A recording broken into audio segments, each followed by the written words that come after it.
So Dostoevsky, the first thing Dostoevsky tried to come to grips with was the fact he didn't believe that life itself was rational, because that's an Enlightenment proposition, that the structure of reality is in and of itself rational, so it can be dealt with by rational means.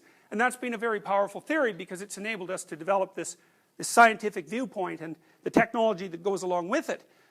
But rationality is not the only mode of human knowing. There's all sorts of other modes of human knowing, and many of those are associated with emotion and motivation. They're more biologically instantiated, say, and less computational.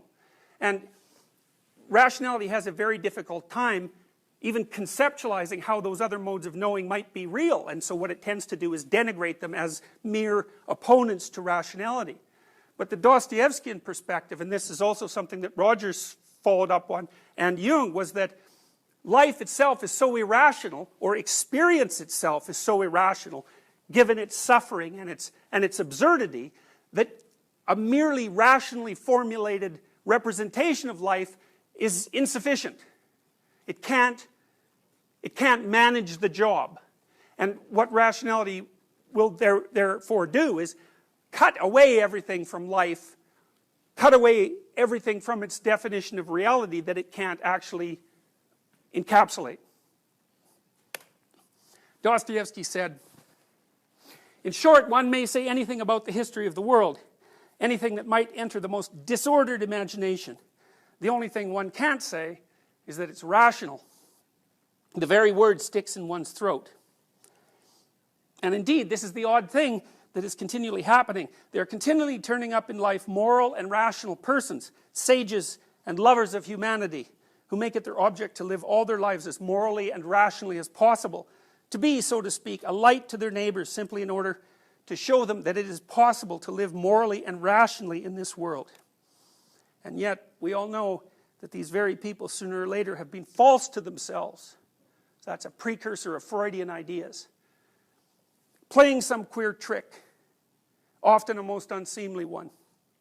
Now I ask you, what can be expected of man, since he is a being endowed with such strange qualities?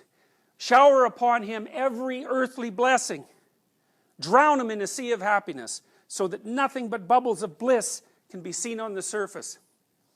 Give him economic prosperity, so that he should have nothing else to do but sleep, eat cakes, and busy himself with the continuation of the species. And even then, out of sheer ingratitude and spite, man would play you some nasty trick.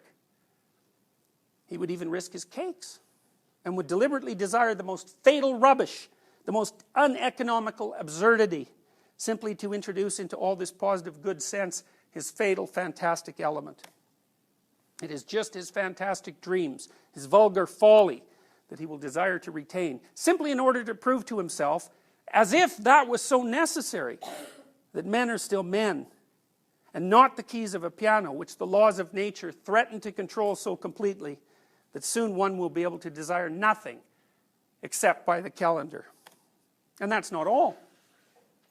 Even if man really were nothing but a piano key, even if this were proved to him by natural science and mathematics, even then he would not become reasonable. He would purposefully do something perverse out of simple ingratitude, simply to gain his point. And if he does not find means, he will contrive destruction and chaos and suffering of all sorts, only to gain his point. He will launch a curse upon the world. And as only man can curse, it's his privilege, the primary distinction between him and other animals. Maybe by his curse alone he will attain his object, and that is to convince himself that he's a man and not a piano key. And if you say that all of this too can be calculated and tabulated, and chaos and darkness and curses, so that the mere possibility of calculating it all beforehand would stop it all, and reason would reassert itself, then man would purposefully go mad in order to be rid of reason and gain his point. I believe in it. I answer for it. For the whole work of man really seems to consist in nothing but proving to himself every minute that he's a man and not a piano key. It might be at the cost of his skin. It might be by cannibalism. And this being so, can one help being tempted to rejoice that it has not yet come off, and that desire still depends on something we don't know?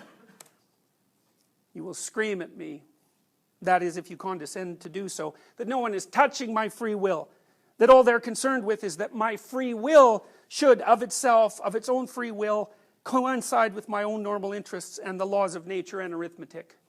Good heavens, gentlemen, what sort of free will is left when we come to tabulation and arithmetic? When it will all be a case of twice 2 makes 4. Twice 2 makes 4 without my will. As if free will meant that. Well, that was written in the late 1800s as well. And Dostoevsky had already figured out by that point that the consequence of the new ideas swimming into Russia and undermining Orthodox Christianity, which was say the natural culture in some sense of Russia, was going to be either nihilism or totalitarianism. And he examined the propositions of totalitarianism, and the propositions of totalitarianism were essentially utopian. So the idea was, accept, it's like a cult, accept this mode of being, accept this interpretation of the world, and society will advance towards a point where, well, say in the case of communism, wealth is equally distributed and everyone is free. And it's a very, very powerful idea, obviously, because it attracted hundreds of millions of people, each according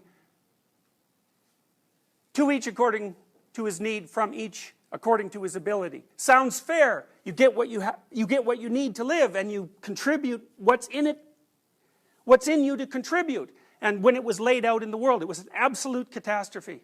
And Dostoevsky criticized this before it even happened. He said, look, human beings do not want utopia. We're too insane for that. If you had comfort, sterile comfort, if you had everything you wanted just given to you, all you do is go crazy just so that you wouldn't have to be bored by all that perfection. You destroy it so that the irrational element that's inside of you, so this Dionysian element, could leap out and live. And so whatever utopia is, it's not the permanent solution to all of your problems. You don't even want to live without problems.